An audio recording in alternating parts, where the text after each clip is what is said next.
Welcome to Snoop. Hey guys, welcome to Guitar Talk. Welcome to your Snoop. Yeah, with Keith, Derek, and Coffee. Snurp. Well, welcome to Snurp Nop. Derek's Surf not to do wop pop. Oh, off to a good start. Good start. Good start. Yeah. Oh man. Hey, they can't all be winners. It's all right. Unlike this podcast, in which every episode is a winner. All two of them. Oh, let me get my notes up here. You want to start off, or should I start off? There's a lot. You start off because I know that you were really hot on this whole Gibson 2015 line here. Right. So I'm a big fan of the Gibson line. I just think they're cool guitars. I'm also a big fan of the Epiphone line for obvious reasons because they go together so well. But I was checking out the Gibson 2015 line. And hey, what's up, buddy? There you go. So I was looking at the new lineup for the 215, and 2015 is how some people might say that year. And a couple things that I liked and a couple things that I didn't. So one thing we didn't discuss earlier. So in 2014, they had a Firebird that was Pelham blue, and it looked just gorgeous in that blue. But if you looked at the threads and the message boards, people were just up in arms because it had 3 humbuckers, 3 full-size humbuckers. And heaven forfend, we try something new with a guitar. No, Firebirds... People were upset that... Yeah, they're like, a Firebird can only have mini humbuckers. If it has full-size humbuckers, that is a crime against God. The Firebird has had 3 humbuckers before. And the friggin' Gibson Les Paul Custom, they've had 3 pickups on them for ages. Yeah, they were mad. They said a Firebird can only have 2 pickups, and they have to be mini humbuckers. End of it. That's just it. Huh. But it does have the sweet, natural finish, like the dark stain on it. So it still looks good. Mm-hmm. Not as good as the Pelham Blue, which was just gorgeous. But I'm sure you can still find them if you want them. But on some of that Gibson stuff, is there a color prettier than Pelham Blue? Oh, man, there isn't. It's strange because I love SGs and I love Pelham Blue, but the SG is one guitar that just doesn't look right in that blue. No. It just doesn't. Well, I'd even go so far as to say even some of the Les Pauls that I've seen in Pelham Blue, I don't necessarily care for. Mm-hmm. But, I mean, yeah, the Firebird and especially some of the semi-hollow bodies. Oh. The Dave Grohl semi-hollow body in Pelham Blue is probably a dream guitar for me. Like that thing is just it's gorgeous looking. Well, and you're starting to see more of them, but blue is just not a common color on guitars. Jumping ahead a topic, the Gary Clark Jr. Epiphone, his signature blue fades to black around the edges, based on the Epiphone Casino, and it's just beautiful. He's a guitarist that I honestly didn't really know about until about a month ago. I actually took a sabbatical from metal there because I was in kind of a songwriting stagnation point there. And I mean, they're good metal songs, but well, it's just writing a lot of metal. It's just that's all I listened to. Right. And so it's just every time I tried to write something, it was just nothing but chugga-chuggas, and it just it got to the point where I was bored with what I was writing. Right. And so when I told my friends this, our friend Brandon Boyd, not the singer from Incubus. No. Different dude. Different guy. But he went ahead and... But hey, if the singer from Incubus wants to hang out, I mean, that'd be okay. Yeah, hey, I mean, I hate your band, but I'm sure you're a cool dude, so... Well, they had some good songs. Yeah? I never heard one. No. Yeah. But he sent me a video of this dude playing. He's fantastic. He really, just this hard, just fuzzy blues tone, and the dude just rips a guitar. Yeah. He's awesome. I was really pleased to see that he was getting a signature model, especially... I don't know what it is. One that looks so good. And semi-hollow bodies with Bigsby's is just... are just class. Epiphone's got a few of them now that have Bigsby's on them, and I think their Wildcat does, and their Casino. Is it the Casino? I want to say Casino Royale, or is it just Royal? Casino. I think just Casino Royal. Yeah, because Royale. I mean, that's the movie. James Bond, right? Yeah. Which I mean, but that one in white. Oh, it looks good. White with the gold hardware. Normally, I don't like gold hardware, but on that guitar. Yep. It is just awesome. And I've noticed. I mean, blue guitars the longest time it wasn't really a common thing to find blue on a guitar, except for maybe the Fender stuff. 'Cause they'd have like Sonic Blue or Daphne Blue there. Mm-hmm. But actually, I noticed it a little while back. Schecter, especially, was one of the brands that they really started bringing blue, and especially a blue burst. Like they started doing that maybe 6 or 7 years ago. It's been a while, and then it seems like the rest of the guitar companies have kind of caught up. Yeah. And a lot of guitar players, they do kind of prefer that, like Gary Clark, Misha Mansour, a lot of these guys. It's blue, blue burst. That's their kind of Right. thing. It's really nice because I've always loved that color on guitars. I don't know if I've seen like a blue guitar on stage before, but I'd really like to see how it looks, because I mean, anybody with a white guitar on stage, the guitar pops. So red guitars you see them all the time. So blue, I'd be interested in seeing how it looks up on stage. Back to the Gibson line. So Oh yeah, we were talking about those, right? well, Gibson, Epiphone, they go hand in hand. One thing I was concerned about that we were talking about a little bit earlier was the cheapest Gibson you can buy in 2015 is the Gibson LP Junior, and it's $900. Yep. And you're alleviating my assuaging my fears a little bit as we were discussing this. But when I was looking at what they're saying about their guitar, I was wondering what am I paying for? Because when they're advertising a better input jack and more robust cables, I think, why am I spending $900 on a better input jack and more robust cable? It's got one pickup. It's got, was it the P90, I think? Yep. And so you don't have a switch. You've got a volume. You've got tone. And that's it. Volume, tone, and 6 strings. And that's the thing. I used to own an Epiphone Les Paul Jr. I mean, it was a cheap guitar, but I mean, you really can pull a decent amount of tones out of a Les Paul Jr. And the thing is that Gibson, with their 2015 line, what they've done is they've taken away all of the satin finishes there, because satin finishes, a lot of people don't like them. Some people prefer them. I know I personally do. I'm currently lusting over an Explorer in satin black there. Looks so good. And especially, it's one thing to feel it on the guitar, but especially a satin neck on a guitar is just, it's fantastic. I love the feel of it. But the thing is, I mean, it's cheaper, and so in the past couple of years, you've seen the Les Paul Jr. in like a satin finish, and you've seen like the Gibson SGJ, which, you'd think that would stand for SG Junior, but somehow it didn't, because it had 2 pickups and all the controls. I think it's SG Jorge. Jorge? Yep. Oh. Here's to you, Jorge. And, they'd have like the LPJ, which, I mean, people love those guitars because, I mean, they were cheaper Les Pauls. I mean, they're they were typically even around cheaper in 600. studio. So Yeah.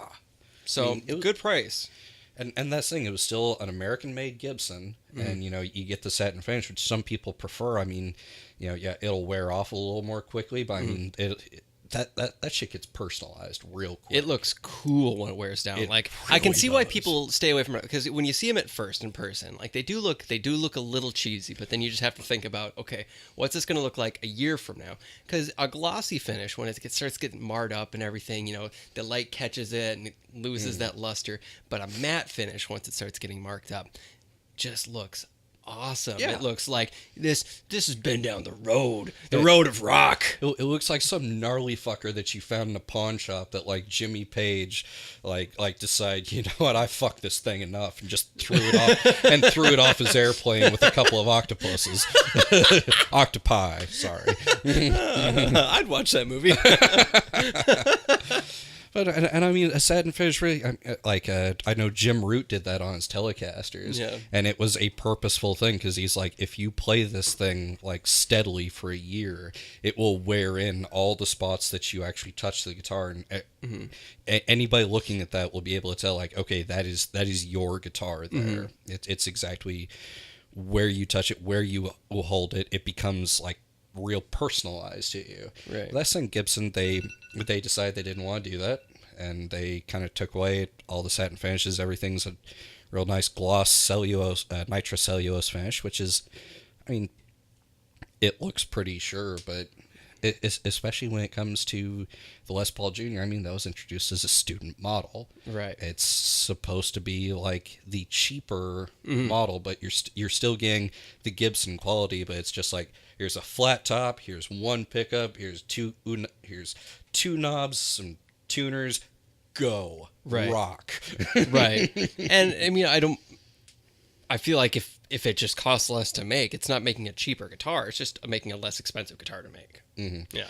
And of course, they've got the mini tuners and all Gibsons, and include a case. And so, I mean, if you include the little robot tuning system and and the hard shell case, I mean, it's not a huge jump, but it's still kind of disappointing. Right. Yeah. So the only other thing I want to talk about for Gibson's line, and this isn't new, because Derek Trucks had, I don't know if it came out last year or a couple years ago, but he's got his own SG. Yeah, I was about to say I thought he'd had a signature SG for a while. Well, I just, I as I was glancing through it, took a second look at it because it's like $2,000, so I don't even bother looking at it. And, like getting my hopes up about buying one. But the thing I always liked about it is it looks like it's got the trapeze tailpiece, But I took a better look at the picture, and it doesn't. It's got the regular stop bar tailpiece, and then it's got like the trapeze block, but it doesn't do anything. Really? Like when I first saw it, I was like, "Oh, that's awesome!" I want that on an SG. But it's just a piece of metal hanging out there.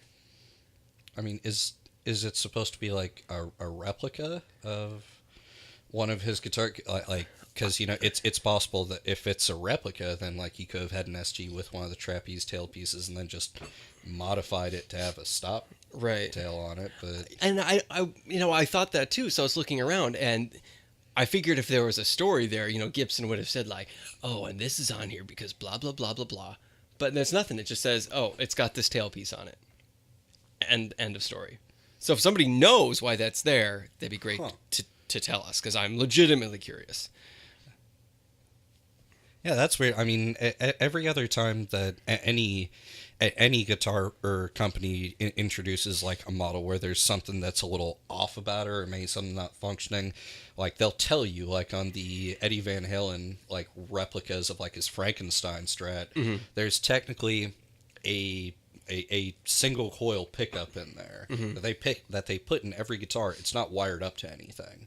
Yeah. Or like the James Hetfield ESPs, like there's technically 2 toggle switches on it. There's the one down here with like the rest of the controls, and then there's one up on top. The top one isn't wired to anything. That's always annoyed the crap out of me, but it's like that it's a replica of what he does to his guitar, so therefore that's what we're putting on there. It's like, well, that's dumb, but that's at least stupid. You've got a reason for it. Yeah. It's a stupid reason since it's a new guitar, but right. Whatever, No.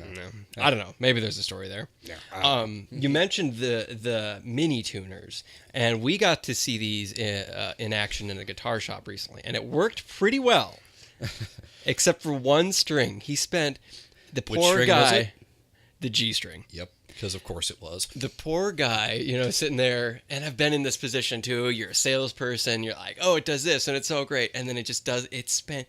God, it must have been like a full 5 minutes. It really, and I felt really bad because like he's trying to show it to us, and I mean I've seen other video demos of it before, but I'd never seen it in person. When you see it in person, it is really cool to see them, like especially when you strum it at first and all of the tuning knobs start going at the same time. It is actually really cool. Yeah, it's really cool. Except for when it doesn't work. the one tuner, and I loved it. He just kept hitting that string, and I felt so bad because like we kind of wandered off a little bit there, and we're looking at other stuff, and he's still just sitting there like hitting that note. Like, damn it, go in tune. Yeah, it's like we were clear. We're not here to buy. We're just looking around.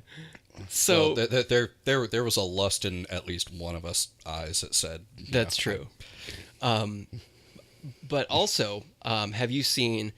I know Epiphone has these, but on the neck, I think it's a neck pickup, maybe it's the bridge pickup, they actually built a chromatic tuner into it. So you look down on your guitar, and it's just a regular chromatic tuner that you can only see from that angle. Oh, I've seen that. Yeah, they built that into the humbucker room. Yeah.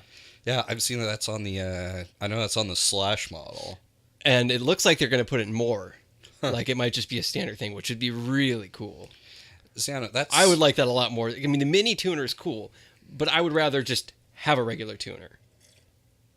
See, the thing about that is that at least it would be one thing for you because you pretty much keep your guitars in standard tuning. Generally. The mini tune, the thing I like about it is that you can actually program it with different tunings. Like you can select tunings, but then there's just like a button that you just press to take it back to your main tuning. And the thing I like is that that button can be programmed to do any tuning you want. Right. And so, I mean, I lived most of my life in drop C. Right. And so with mini tuners, I mean, I could just set it up so that, yeah, I press a button, I'm in drop C there. But the little tuner, at least the ones that I've seen, it has just been E to E, just E A D. This one was a full chromatic tuner. It does have the full chromatic. Okay. See, that would be a lot nicer there. Right. Because, yeah, at least the ones I've seen, it's like, well, that's, it's great if you're starting out and you're just trying to learn the instrument. But for somebody like me, it's like, I don't tune to those notes. That's useless to me. Get this crap out of here. Yeah, technically one of the notes is tuned to G, but it's on the completely opposite end of the string. It's on the opposite side there. Makes no difference to me.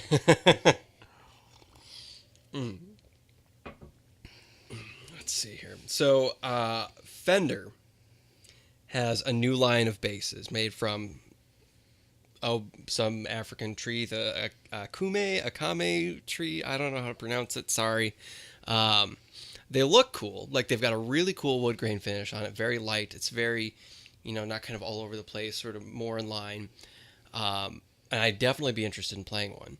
But if you go to Fender right now, you can see a video of a very skilled bass player playing the most boring thing ever. It's just the epitome of cheese light jazz. Like they're saying, who's going to buy this? Guys who write songs for the Weather Channel. Well, you know what I really love too is that you can see this guy demoing the 4-string and the 5-string model. And the 5-string. It's the exact same thing, exact same notes. And so it's like, if you listen to it, it's like, go ahead and just close your eyes and listen to it. See if you can tell when he switches over to the 5-string. You can't, because it's the exact same thing. And so you could just see, like, he's not even touching the 5th string there. Like, what... You're basically proving to your audience, like, you don't really need this. Yeah, it's... Like, yeah, the whole time I was watching this, it's like, why would I not just play a regular Fender P bass? Okay, this looks kind of cool, but what is this offering me? And then if you're gonna make a demo video, you don't just say, here's my guitar and this is what it sounds like on the bridge pickup with the tone at this setting. End of demo. They didn't do any tone variation. They didn't try any other styles. It was just such a big... It was like, why did you even make the video? Fender. Leo Fender. Explain this to me.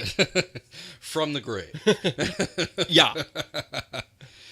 Well, that's the thing that annoys me about a lot of gear demos is that a lot of times they'll have a guy who is obviously very skilled at what he does, but he does one particular thing, does not change the tone, does not change the style of music that he's doing, and it's just like, well, I'm gonna play through it like this. Okay, now I'm done. Like, okay, you showed me that it can do that particular thing. That is the extent of what you've shown me. Like that's the thing that has always annoyed me, especially about bass amps, because we we both saw these new orange bass heads. I think it's the OB 500. Yeah. Yeah, because there was an OB1 and an or OB3 and an OB5? Yeah. Because there's a 300 and a 500 version. OB3 and OB5. Yeah, and it's just they're hybrid amps, but the thing is that it's got the regular bass amp built in. It's just got bass, mid, and treble, which I do kind of like the low, mid, and high mid on a bass amp, but I mean, that's beside the point. You listen to it, it still sounds great. And the thing is it's got a distortion channel, but it's not foot switchable. You just blend in the distortion, so you can just add a little bit or a lot, and it's just Sounds so good. now. Don't get it. It would have been nice because at least all the demos. I mean, they at least showed like the clean tone and then adding in the bass tone. It still kind of annoys me that every single bass demo still has basically the same kind of tone to it. A lot of highs, a lot of high mids, and kind of the low rolled off. And I still would like to see a little bit more because when I play bass, I crank the lows and I kind of roll off the highs so that way it can sound like I'm finger picking even though I use a pick. Yeah, like you know, I mean, I get it's a lot of microphones are designed to filter out the super lows. So it's hard to mic up a bass amp. But if you're making a video, take the time to plug it in. Here's some DI for it, you know? I mean, if that's probably how a lot of people are going to record with it.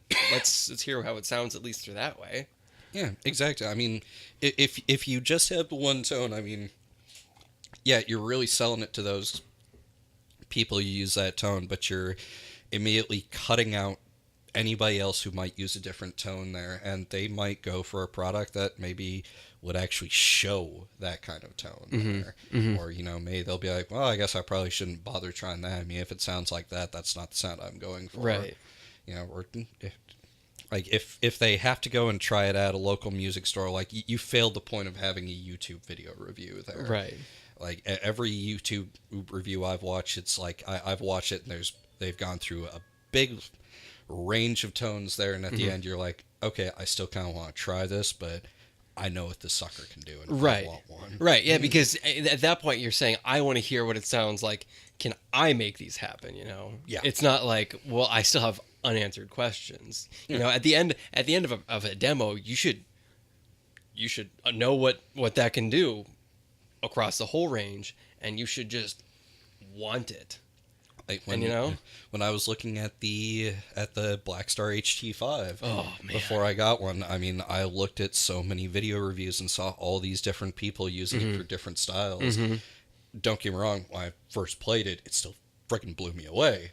Right. But it's like I still had the idea, like, okay, this is kind of what it can do. Right. Same thing when I bought the HT40. Like, I saw people actually playing through it and getting these different tones. I'm like, okay, yeah, that sounds like something I can use there. If they just gone on there and had some dude play AC/DC for 5 minutes, I probably wouldn't have looked at the Black Stars like I did. Right.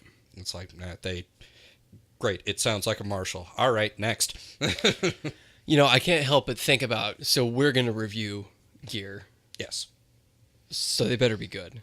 Yeah, well, absolutely. After we spend all this time shitting on other people's video reviews, yeah, we've really kind of backed ourselves into a corner now. Oh, woof. But you know, this is what we do for you. So, Orange, their Crush series, which is their small watt solid state. Well, I think they've got some bigger ones, but they just made a bunch of new smaller watt solid state. It goes, there's an 18 watt, there's like a 20 watt, 25 watt, and I think it goes up to 35 somewhere in there. 35 or 40, I think. Yeah, in that range. But one thing they were really pushing for the 18 watt as a really unique practice and maybe even some recording use is the headphone jack is designed to replicate what their 4x12 cabinet sounds like. So they're pitching, you know, you play it, okay, it's a good practice amp, but you're plugging in to practice with your headphones and you get that big 4x12 sound. Oh, so kind of like the emulate out on the Black Stars. Right, right. Okay. Yeah, well, that's always been something really neat there because I've recorded some DI stuff with the Black Star, and I don't usually use headphones while I practice with it, but I have before. And I mean, some of that stuff when they advertise that it still just sounds like you're plugging into a headphone jack, but some of these companies, they really are starting to go a long way with that. I mean, with Black Star, you can choose between having it sound like it's coming out of a 1x12 or if it's coming out of like a half stack there. And if you listen to it, you actually can tell the difference there. And so if Oranges pick that up, that could actually be a really neat option because it's solid state, so it's probably going to be cheaper. Yeah, that's the other thing I think they really picked up on with after the Micro Terror came out a couple years ago, and people just snatched them up because they're $150. all of this Crush series, the 18 watt starts, or the 18 watt starts the line is the cheapest at $100. That's not bad. For an orange amp, $100. I mean, yeah, it's a small solid state, but you know they're not going to make a crappy amp. I'm pretty sure it's still got their, I think it's still got their Voice of the World speaker in there. Mm-hmm. I think it's a 10-inch speaker, maybe it's a 12-inch. It's probably a 10-inch then. Yeah. Well, and I know that a lot of people have been talking about how they've actually revoiced it, because the old Orange Crush amps were still just kind of your standard fair solid state ones, but they've revoiced these so that they actually sound more like the Orange Rock Reverb, which is, I mean, that's the Orange sound there. Right. That's what you're looking for. And so a lot of people have been talking about them quite a bit there, and they seem really impressed. Yeah, and it seems like for the 18 watt, the big selling feature is, you know, just basically the price point and being able to plug in with and hear the 4x12 sound. But as you get the higher end ones, they've got a lot of features. I mean, they've got the reverb, you've got foot switch options, you've got a couple channels, and I think the most expensive one was under $250. Huh. I want to say it was in that ballpark. So yeah, probably some great. I mean, like a really good first amp. For something that sounds like a rock verb, that's not a bad idea to pick that up for somebody who's starting out. Yeah. Or heck, even if you just live in an apartment, you can't have a tube amp going. I mean, even that little micro terror, I mean, that thing can blast. That can move some air, especially if it's connected to a decent sized cabinet. Right. Speaking of cabinets, so I'm in the process of building my 1x12. Right now, I've got all the sides made. I'm just about to the point where I'm going to mount the sides together, put on the front, put on the back. So I should have it done by this week. We're recording on Tuesday the 3rd. It should be done Friday or Saturday. The longest part's going to be, I'm going to keep it a wood stain, so I'm not just going to be able to wrap it up and toll it, because I'm going to have to take a few days and actually, you know, stain it properly, and that takes a few days right there. But we did try to videotape a decent amount of it there, right? And we're going to be kind of giving you some of the specs on it, kind of telling you how much it might cost to do something like this. So if you're a DIY guy, you know, you can go ahead and take a look at that video, take a look at what we've got out there, and see if maybe that might be something that you'd want to do. Because I know you were talking about it. I mean, it didn't save you a whole heck of a lot of money, but I mean, without giving too much away, depending on what you'd like to have, this could save you about $50. And if nothing else, it's just if you got a weekend to spend, it's a fun project. Yeah. You know, I've got an almost 2-year-old daughter, so I've got to work this around taking care of her and, you know, work and stuff like that. But if I just had a weekend, I mean, this would have been done and I would have probably had it stained by now. Yeah. So if you like projects, it's a good starter one for guitar rig stuff. Mm-hmm. That'll be coming to you shortly whenever he gets it stained there. Whenever I get around to it. It looks awesome already, and so I can only imagine it's going to look better. Yeah, it's coming along. See here, I guess I've had my plans on the table the whole time. People can get a sneak peek. Well, I guess that depends on how much they blow up the YouTube video. Right, if they can zoom in and enhance. Yeah. Right. I could try to blur it out, I guess. Yeah. Or I could just do that. Yeah. The only other thing I wanted to talk about is I got an email, and I don't mean like, oh, they emailed me, but, you know, just on the mailing list. Dean Zielinski Guitars has a new guitar neck that they are claiming is just going to revolutionize the way people play guitar. It changes everything. And essentially, here's their premise. Yeah. As you're playing guitar, your hand has friction along the guitar neck, which, you know, that makes sense. That makes sense. Yeah. However, what if that friction were dramatically reduced? And we were talking about satin finish earlier, about why it does that. Yeah. You know, it's or, you know, how it feels nice because of that. Their idea was to take material out of the neck. So the back of it almost kind of looks like a golf ball. Like I still haven't actually seen. I don't recall if I've actually seen this. Right, and when the video goes up, I'm sure you'll put a picture on so people can see this as they listen to it. It doesn't, Right now. honestly, it doesn't look bad. It looks kind of cool, but my thought is, really? I mean, your guitar playing is hindered. You've reached the point where you play guitar so fast, the friction of your hand along the neck is impeding your shredding. Like, okay, you're probably not Malmsteen. Nope. And you know what? If you're Malmsteen, okay, you can have this guitar. Yeah, I mean, Anyone else in the world, you're an asshole. He's the one who scalloped his fretboard there, and if you watch him play the kind of things he does, you can't give him crap about what he's done to his guitar, because obviously he needs that. I mean, I can't imagine doing that to my guitar, but then again, my hands move at like a 50th of the speed that his do. Right.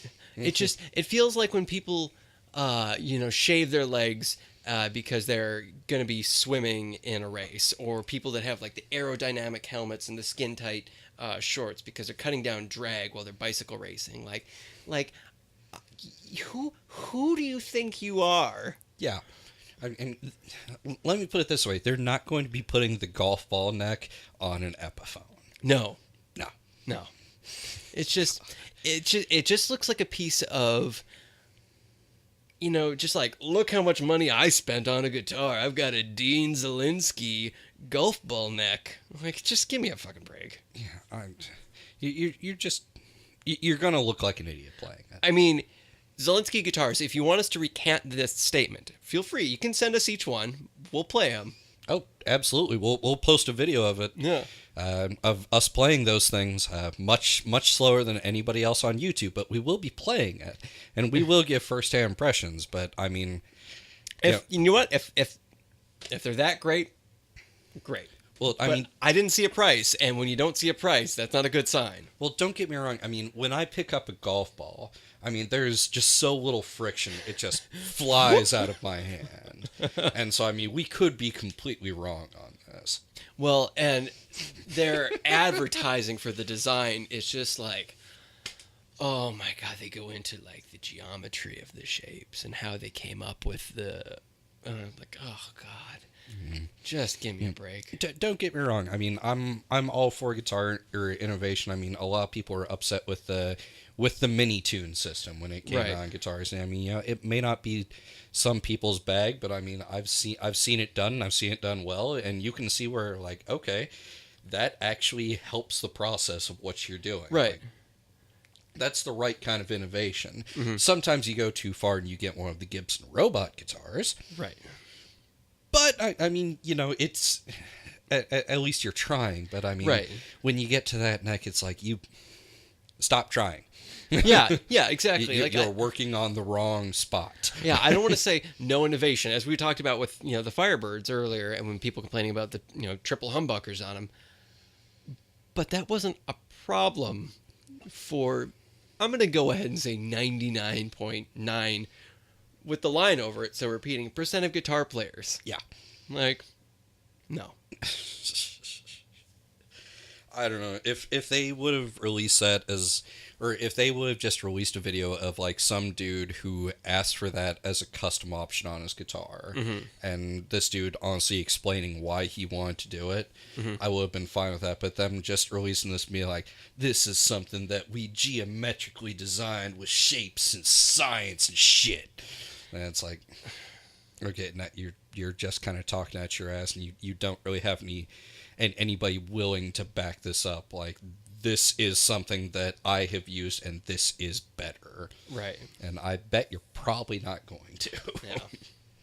That's all right. It'll fade into obscurity, and, I'll go back to regular necks, and we'll probably be happier for it. Or who knows, maybe this time next year, we'll all be Zelinsky converts. Just hacking the shit out of our old necks there. Got a chisel.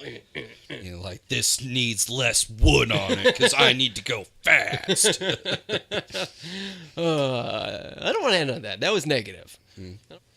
So something positive to end on. Yes. We were talking about Gibsons and Epiphones. Episodes. Episodes? Yeah, episodes of do you Frasier? Mm-hmm. Man, that show holds up. That's a good show. It really does. So Epiphones earlier. Lee Malia of Bring Me the Horizon. Bring Me the Horizon. Who I've never heard. Yeah. But he has his own Epiphone, and it looks so good. It really does. So look good. nice. It's got a walnut, like natural finish on it. And I'm just a sucker for anything that's natural finish. And the inlays on it are just awesome. They're just awesome. I don't know. Epiphone really does outdo itself sometimes with that kind of stuff. Because, I mean, Epiphone, you know, they do cater to some artists like that. Like, you know, Gary Clark, you know, may you know, a big guy in his genre, but may not necessarily big enough where they might warrant, like, a real Gibson signature model. Mm-hmm. But, I mean... Yeah, Bring Me the Horizon. I mean, they're like a metalcore band. I mean, they've been around for a while. But the thing is that guitar does not look like something that is locked into a metalcore band. No, that's a classy looking guitar. And that honestly, I think is one of the things I love about it. Like you could walk into a store, see this guitar, pick it up, and be like, you know what, I really like this, and pick it up and take it to your country gig or take it to your hard rock gig. You could not know who on earth Lee Malia is, like Derek there, and still look at it. No offense, sorry. Like wow, I would very much like to play that. Yeah, it's a good looking guitar, and it's got like one regular pickup, but then it's got like a smaller one, like a Filtertron looking thing. Yeah, right? yeah. I forget exactly what, but it's a unique pickup arrangement. I was just struck by how good it looks. Yeah. Honestly, I know that's... we're going to go deep on guitar talk. Yeah. But it's a pretty looking guitar. Yeah, it really is. And you know, one of the things that we were talking about earlier when we were talking about the Gibson stuff, you know, the Les Paul Jr., like, you know, it's very low on flash there, but it's still, you know, up to $900 there. Mm-hmm. Epiphone really has been knocking it out of the park. I mean, you look at the Epiphone Thunder Horse there. That's the Brendan Small model. It's an Explorer with a silver burst finish on it. Oh, man. The dude from Mastodon is getting a silver burst V there, and just the way they're appointing these guitars, like they are not looking at Epiphone's roster and saying, you don't deserve the kind of quality that Gibson gets. Right. They're more looking at being like, you know, your audience is far more likely to pick up an Epiphone, but we are going to give them a hell of a guitar. Right. And since they're Epiphone, you know they're all going to be between like 600 to 1,000 tops. If that, I mean, you know, hopefully I will be picking up a new guitar shortly. An Epiphone Explorer, actually. The thing's like $400. I mean, the Epiphone, they will give you a bang for your buck. They really will. Yeah. I mean... You know, you'll talk to somebody who's like, oh, you can't beat a Les Paul studio or something. I'm like, yeah, but you can't take that to a show. You can't play with that. Like, you feel, you know, we talked about this last time. You feel nervous with something like that. Yeah.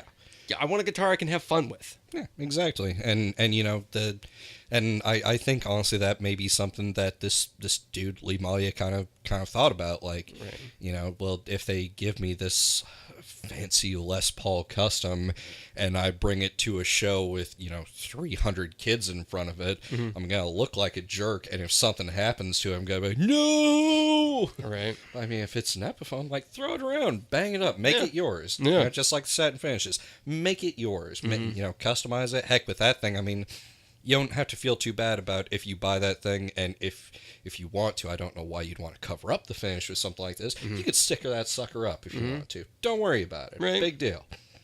Oh, it looks so good. Yeah, I don't know. I really have fallen back in love with the Epiphone stuff, and don't get me wrong, I'd love to have a Gibson, but the Epiphone stuff just it feels great anymore. It really does. Yeah. Yeah, they do. They could. I mean, especially if you take it to someone and get it set up right. Oh, like Jacobson Music in Minot, North Dakota. That's true.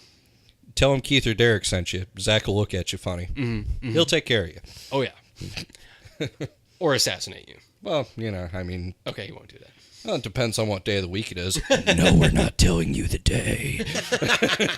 But yeah, if you're playing a show, you can't tell the difference between an Epiphone and the Gibson. If you're on stage, I mean, if you listen to a really high quality studio recording, you might be able to tell. Mm-hmm. Or yeah, I mean, if you play them back to back, you might be able to tell a difference. But I mean, in the heat of the moment on the stage, where you're playing to a live crowd there, and you're in the pocket there, like you're really not gonna care if it's an Epiphone or a Gibson. Mm-hmm. You're just really not. Yeah, that's what I love about them. Yeah, that's what I love about you. Thank you. Yeah, I don't know. That's a nice nose down, huh? Oh yeah, right. I think we'll go ahead and wrap this up. Again, I'm Keith. I'm Derek. And this has been Guitar Talk with Keith and Derek. We'll catch you next time. Woo!